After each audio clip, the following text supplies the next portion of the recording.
Arthur Paul Holstein, Jr. My rank was Personnelman Chief PNC, so I was just called a Chief Petty Officer, United States Navy. Got orders to Naval Air Station, Barbers Point, Hawaii. And we lived over there, we lived on the base. Didn't make a lot of money back then. I think it was about $600 as a first class then. And so it took most of our savings for the 4 years that we were there. And when it came time to leave there, I got transferred to another fighter squadron, the VF 194, out of Naval Air Station Miramar, which was San Diego. And we deployed 3 different aircraft carriers that were on. And we went on board the Coral Sea and the Intrepid. But they're all old Navy carriers. They're all decommissioned now and no longer around and stuff. So I had three carriers there, plus the 3 on the west side, so east side. So it was something to do that. But being a personnelman, I always went to the squadron. I always ran the personnel office and stuff like that. But the Constellation was the one that I was a second class, so I did all kinds of different tours and stuff, different things. It came time after 2.5 years, I'm running the first class, I'm a first class petty officer running the office, and they disestablished the fighter squadron, which was more than decommissioning. When they decommission a ship, it's gone forever. Disestablishment meant they put all the information about it up on a shelf, so they didn't have to ask Congress, oh, we need to have this. They would just take it off the shelf, bring it down, put the people and the airplanes together, which they did later on in life and stuff.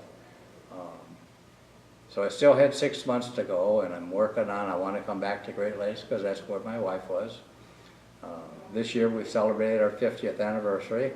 Yeah, that was nice and stuff. And so I'm talking to my detailer, and she's telling me that I can get you back to Great Lakes, but you have to go as an enlisted classifier. I said, okay. So I went to classification school after the ship was decommissioned on the 30th of September, 1960, or 1978 rather. I went to school and I came up to Great Lakes, and I took the chief's test again and made Chief Petty Officer on the 16th of September 1979. And eventually I took over the whole classification unit. I had 35 people that worked for me. We started at 6 a.m. in the morning in the summertime and finished at 6 o'clock at night. So it was 12-hour days to classify 4 companies, which was 360 men. We didn't have women in the Navy yet then and stuff. And, but I had a very, very good group that would do their interviews. When I first got there, I started out, interviewing recruits, and we called them into our little booth we had, and they'd have their record with them, and within 5 minutes we had their service record page all typed up, all the information that we needed on there. Talk to them what kind of stuff they did in high school or what they did in college and stuff, and what ratings that they were qualified for from their ASVAB test scores. We had an idea of that, and based on our interview with them, we would come up with a rating that we were going to put them in and guarantee them Class 8 school training. We had a good deal with BUPERS on that stuff, and it was super good.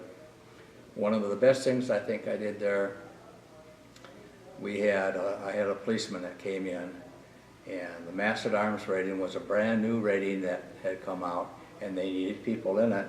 So I got all his information from him, what he did as a police officer and stuff like that. Sent it off to BUPERS, and a week before he was due to graduate, I got an answer. So I called over to his company and had him come over, and I sat down. I said, I got good luck for you. And he says, what's that? I says, the day you leave boot camp, you'll be a Master at Arms first class. And oh, he was so happy. And it was a good feeling for me and stuff. I did have a recruit come through that had the last name of Holstein, and so I did interview him, and I don't know if he was related to my parents or not, or somewhere along the line his dad might have been, but our background was from Germany and Ireland and stuff like that, so, but it was a good time meeting, and I did follow him through his first 4 years in the Navy, where he was going and stuff, and he was going to be an operations specialist. They run the ship's radars and stuff like that. But came time to, I tried to get a extension there at Great Lakes because I was there 4 years, and all the people that worked for me for E6 and below, first class and below, they could get a 1-year extension with no problem. But the detailer says, "Chief, I need you on board a destroyer out of Norfolk that's deploying." And I says, "I got a 12-year-old son, and I think he needs his dad." And I says, "You'll have my request for retirement." So I went back, got the form, typed it up, had my officer in charge sign it, sent it off Federal Express, FedExed it, and she called me the next day at 10:30. She said, "You weren't kidding me, were you?" I said, "Not a bit." I said, "I have a son that's 12 and he needs his dad."